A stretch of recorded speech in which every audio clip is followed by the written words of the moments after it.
तो चलिए शुरू करते हैं, है ना। कॉपी पेन सब लेके बैठे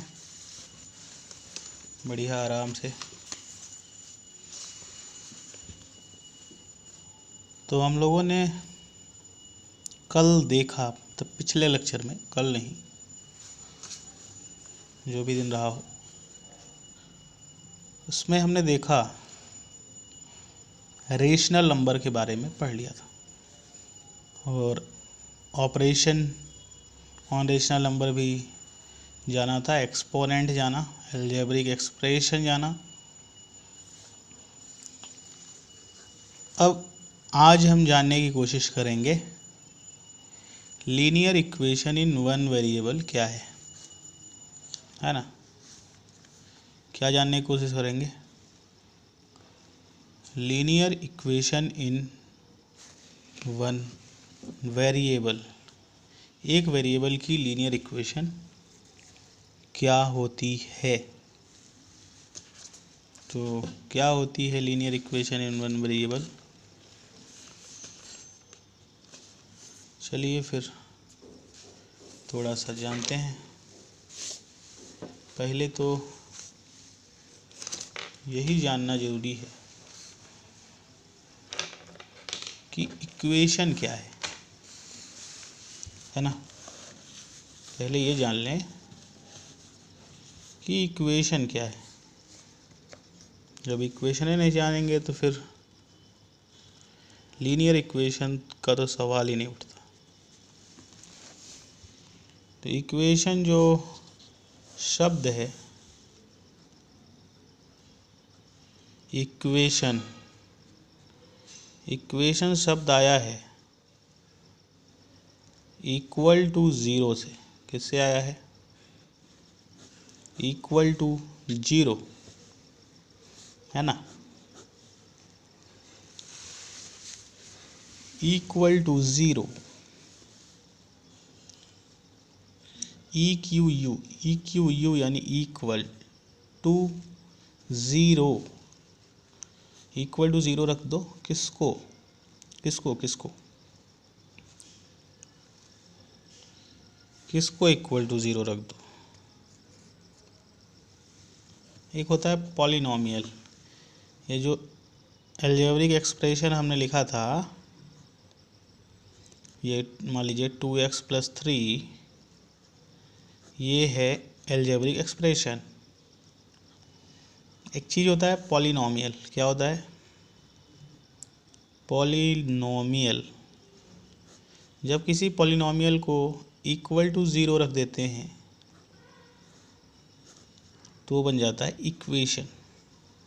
पॉलिनोमियल क्या है ये हम डिस्कस करेंगे, शायद यहाँ तो नहीं है, बट ये जो अलजेब्रिक एक्सप्रेशन हमने देखा था 2x+3y is equal to 2x+3y+5, जैसे ये मैथमेटिकल एक्सप्रेशन था। इसमें वेरिएबल थे कौन? x और y। वेरिएबल मतलब हिंदी में अगर बोलें, हाँ हिंदी मीडियम के छात्र, इक्वेशन का मतलब, इक्वेशन को हिंदी में बोलते हैं समीकरण। क्या बोलते हैं? समीकरण। समीकरण क्या है? जिसमें बराबर शून्य हो। जब किसी गणितीय एक्सप्रेशन को, एक्सप्रेशन अब देखिए आप हिंदी में समझते रहिएगा, इक्वल टू ज़ीरो कर दें, ज़ीरो के बराबर रख दें, तो वो गणितीय समीकरण क्या बोलें हिंदी में, वो गणितीय जो एक्सप्रेशन है उसको हम इक्वेशन कहते हैं। तो कोई एक्सप्रेशन है, उसको शून्य के बराबर रख दो, ज़ीरो के बराबर, तो फिर ये बन जाएगा इक्वेशन। तो ये मैथमेटिकल फॉर्म में लिखा गया एक्सप्रेशन है, ये मैथमेटिकल एक्सप्रेशन है, जिसको हम अलजेब्रिक एक्सप्रेशन कहते हैं, इसको क्या कहते हैं? Algebraic expression. इसको क्या बोलते हैं? Algebraic expression. और जब इस अलजेब्रिक एक्सप्रेशन को शून्य के बराबर रख दिया जाए तो ये बन जाता है इक्वेशन। ये क्या बन जाता है? इक्वेशन। ओ, तो जब अलजेब्रिक एक्सप्रेशन को शून्य के बराबर रखते हैं तो बनता है इक्वेशन।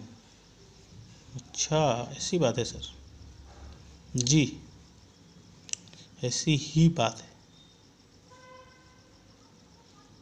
तो जब अलजेब्रिक एक्सप्रेशन को शून्य के बराबर रख दिया जाए तो बन जाता है इक्वेशन। ठीक है, फिर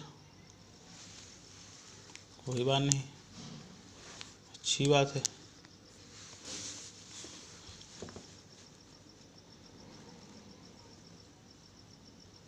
और इसको अलजेब्रिक एक्सप्रेशन तो बोल रहे हैं, लेकिन यही अलजेब्रिक एक्सप्रेशन शून्य के बराबर नहीं था, तो ये अलजेब्रिक एक्सप्रेशन था। ठीक है, ये अलजेब्रिक एक्सप्रेशन था। अगर इसमें जो वेरिएबल मौजूद है, वेरिएबल हिंदी में जिसको बोलते हैं चर, अगर मौजूद है, अगर उसकी पावर, उसकी घात, हिंदी में घात बोलते हैं, तो अगर जो x है उसकी पावर जिसको हिंदी में घात बोलते हैं, अगर वो 1 है, कितनी है?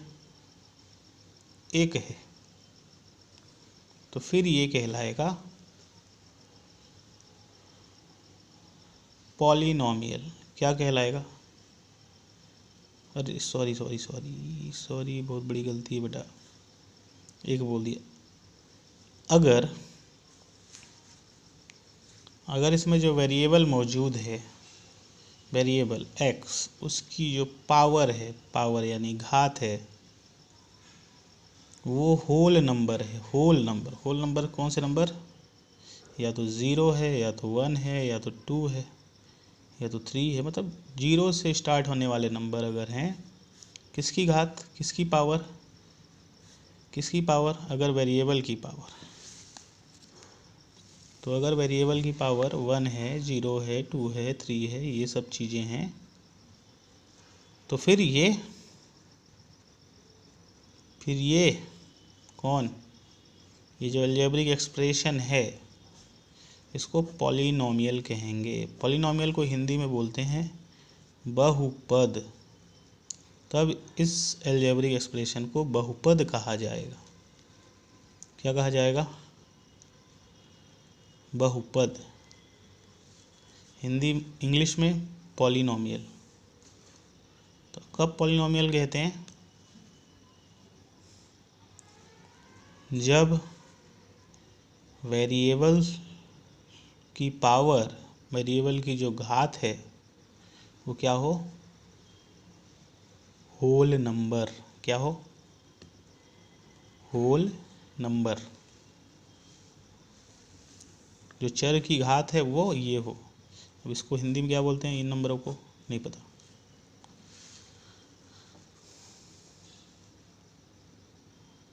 तो अलजेब्रिक एक्सप्रेशन और पॉलिनोमियल में अंतर समझ में आया?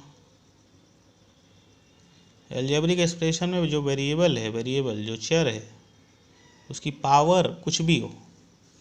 अलजेब्रिक एक्सप्रेशन में जो वेरिएबल है, वेरिएबल की पावर कुछ भी होनी चाहिए, कुछ भी हो, चाहे ये 0, 1, 2 हो, चाहे हाफ हो, चाहे 3/2 हो, कुछ भी हो। फ्रैक्शन में भी हो सकती है power algebraic expression. But polynomial में जो वेरिएबल की पावर है वो एक होल नंबर होनी चाहिए। तो अलजेब्रिक एक्सप्रेशन और पॉलिनोमियल में इतना अंतर है कि ऐसे अलजेब्रिक एक्सप्रेशन जिसमें वेरिएबल की जो पावर है वो अगर होल नंबर है, होल नंबर मतलब ये वाले नंबर है, तो जैसे देखो x की पावर कुछ नहीं है, मतलब 1 है, और 1 है मतलब 1 एक होल नंबर है। इसलिए ये अलजेब्रिक एक्सप्रेशन पॉलिनोमियल की श्रेणी में आएगा। ये अलजेब्रिक एक्सप्रेशन पॉलिनोमियल कहलाएगा। ठीक है, ये अलजेब्रिक एक्सप्रेशन पॉलिनोमियल कहलाएगा।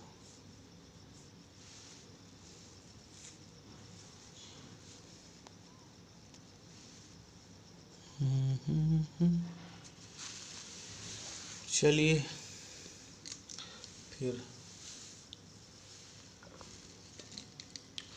और आगे बढ़ने की कोशिश करते हैं। फिर अपन पढ़ते हैं, हाँ, अब फिर जब इस पॉलिनोमियल को शून्य के बराबर रख देंगे, किसके बराबर? शून्य के बराबर, तो फिर ये बन जाता है पॉलिनोमियल इक्वेशन। क्या बन जाता है? बहुपद समीकरण, पॉलिनोमियल इक्वेशन। क्या पॉलिनोमियल इक्वेशन कहलाता है? जब किसी पॉलिनोमियल को शून्य के बराबर रख दिया जाए तो पॉलिनोमियल इक्वेशन कहलाता है। ठीक, चलिए कोई बात नहीं, वो भी चलेगा।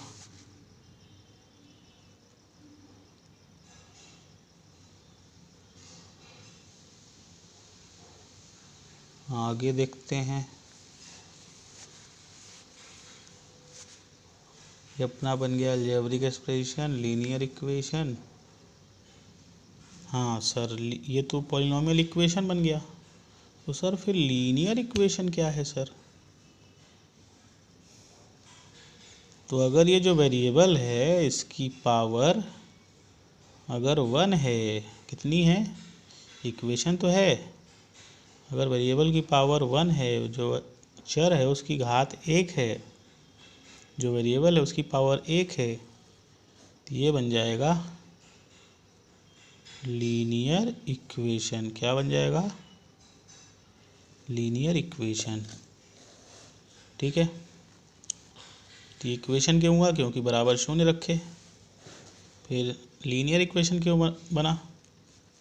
हिंदी में लीनियर इक्वेशन को बोलते हैं रैखिक समीकरण। क्या बोलते हैं? रैखिक। लीनियर मतलब रैखिक, इक्वेशन मतलब समीकरण, तो ये लीनियर इक्वेशन बन जाएगा। ठीक है सर, चलिए इसकी घात पावर 1 है, तो ये लीनियर इक्वेशन हम मान लिए। चलिए ये भी मान लेते हैं। तो इसमें वेरिएबल कितने हैं? 1, तो एक वेरिएबल है, इसलिए इसको बोलेंगे लीनियर इक्वेशन इन 1 वेरिएबल। यही हमारे सिलेबस में है, वेरिएबल तो एक ही है ना, तो अगर एक वेरिएबल दिखेगा तो उसको बोलेंगे लीनियर इक्वेशन इन 1 वेरिएबल। फिर हम लोग पढ़ेंगे, देखिए अगला चैप्टर देखें, रेशियो एंड प्रोपोर्शन। रेशियो क्या है सर? रेशियो भी न्यूमरेटर और डिनोमिनेटर के फॉर्म में ही लिखा जाएगा। कोई भी नंबर अगर आप उसको न्यूमरेटर और डिनोमिनेटर के फॉर्म में लिख देते हो, जैसे 5/12, तो इसको हम इस तरह से भी ले सकते हैं 5:12। तो ये अपॉन को ही हम यहाँ पे रेशियो बोलते हैं। और रेशियो में क्या होता है कि जैसे 4/8 है, तो इसको सिंपल फॉर्म में कन्वर्ट कर देंगे। 4 एकम 4, 4 दूनी 8, तो 1/2। तो ये सिंपल फॉर्म में लिख दिए, तो इसलिए ये बन गया। तो इसको आप इस तरह से भी लिख सकते हो 1:2, इसको रेशियो बोल देंगे। ये 1/2 है, पहले कोई नंबर है न्यूमरेटर डिनोमिनेटर के फॉर्म में, उसको डिवाइड में उसको काटो जिससे कट रहा हो, है ना। तो किस नंबर से कटा? 2 से। 4 से कटा, 4 एक कम 4, 4 दूनी 8। तो जिस नंबर से कटता है ना वो नंबर फैक्टर कहलाता है। 4 का फैक्टर एक खुद 4 है, और 8 का फैक्टर कौन है भाई? 8 किससे किससे कटेगा? 8 किससे किससे कटेगा? 8 कटेगा 2 से, 1 से कटेगा, 2 से कटेगा, 4 से कटेगा, और 8 खुद 8 से कटेगा। तो 8 के ये सब क्या है? फैक्टर है। तो रेशो क्या है? कोई भी नंबर न्यूमरेटर डिनोमिनेटर के फॉर्म में है उसको काटो, तो काटने के बाद जो फॉर्म आती है उसको बोलते हैं सिंपल फॉर्म। और सिंपल फॉर्म को अगर आप इस तरह से लिख देते हो तो वो कहलाएगा रेशियो। ठीक है,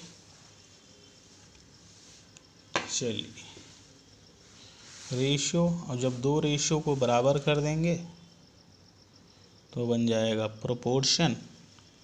जैसे 5:12 बराबर 10:24, तो ये बन गया प्रोपोर्शन। क्या बन गया? प्रोपोर्शन। फिर हम लोग पढ़ेंगे यूनिटरी मेथड। अगला चैप्टर है chapter 10 unitary method. Unitary method में क्या करते हैं जी? यूनिटरी मेथड में अगर एक पेन की कीमत 5 रुपये है, 5 रुपया में आता है, तो 10 पेन की कीमत निकालने के लिए क्या करेंगे? 5 में 10 का गुणा करा देंगे, तो 50 रुपया में आएगा,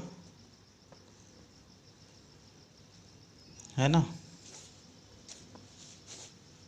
तो यूनिटरी मेथड, जिसको हिंदी में ऐकिक नियम कहते हैं, ऐकिक नियम। तो एक पेन की कीमत दी है, 10 पेन की निकालनी है, तो एक पेन की कीमत से 10 का गुणा करा दो तो 10 पेन की कीमत आ जाएगी। तो ये एक चीज़ का निकालना, एक, है ना, ये कहलाता है यूनिटरी मेथड। ठीक है, तो 10 पेन का दिया है, हर एक पेन की कीमत, एक पेन की कीमत अगर आपको पता है, या एक 10 किताब खरीदनी है, एक किताब की कीमत दी है, 10 किताब की निकालनी है, तो एक किताब की कीमत से 10 का गुणा करा दो तो 10 किताब की कीमत आ जाएगी, है ना। तो यूनिटरी मेथड में मतलब एक चीज़ की कीमत निकालते हैं, वन थिंग की कीमत, वन थिंग का कीमत ही नहीं। मान लो एक पेन का मास इतना है, तो 10 पेन का मास कितना होगा? तो कीमत, मास, मतलब एक चीज़ की आपको पता हो तो बाकी चीज़ की आप निकाल लोगे गुणा करा के। ठीक है, यही है अपना यूनिटरी मेथड। फिर अपन लोग पढ़ेंगे परसेंटेज। परसेंटेज तो आप 10 में 3 नंबर पाए, अब कोई बोले कितने परसेंट आए, तो परसेंट निकालने के लिए 100 से गुणा करा दो, तो यही आपका बन जाएगा परसेंटेज। 300/10, तो आपको मिले 30%। परसेंटेज निकालने के लिए पहले देखो नीचे कितने का पूर्णांक था, कितना पाए, और परसेंट का मतलब आउट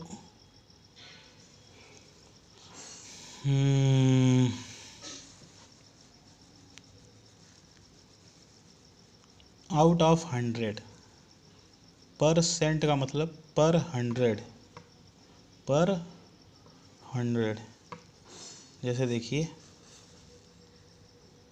30% मतलब अगर 100 का टेस्ट हुआ होता तो आप तीन 30 नंबर पाए होते। ठीक है,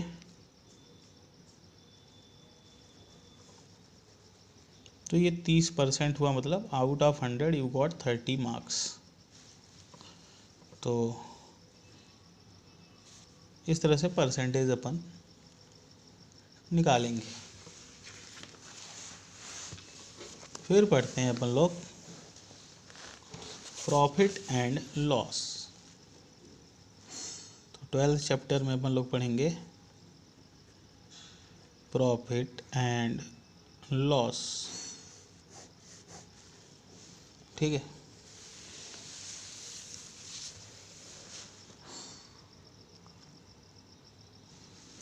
भाई टमाटर की दुकानदार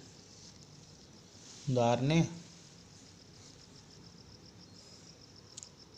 टमाटर ले आया 500 का, मान लो 50 रुपए किलो।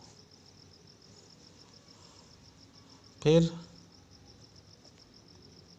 क्या हुआ, टमाटर नहीं बिके, सड़ गए, तो रेट 30 लगा दिया, तो उसको घाटा हो गया, 1 किलो में 20 रुपए का। यही है लॉस। अगर 50 रुपए किलो लिया है, 60 का बेच दिया, तो 10 रुपए का हुआ प्रॉफिट। तो जितने का बेचा दैट इज सेलिंग प्राइस, जितने का खरीदा वो that is cost price. Hindi में बोलते हैं लाभ और हानि। फिर अपन लोग पढ़ेंगे सिंपल इंटरेस्ट, अगला चैप्टर 13वां, सिंपल इंटरेस्ट। हिंदी में बोलते हैं इसको साधारण ब्याज। ठीक है, तो इसके बारे में अगर कल डिस्कस करें, अभी टाइम कम है।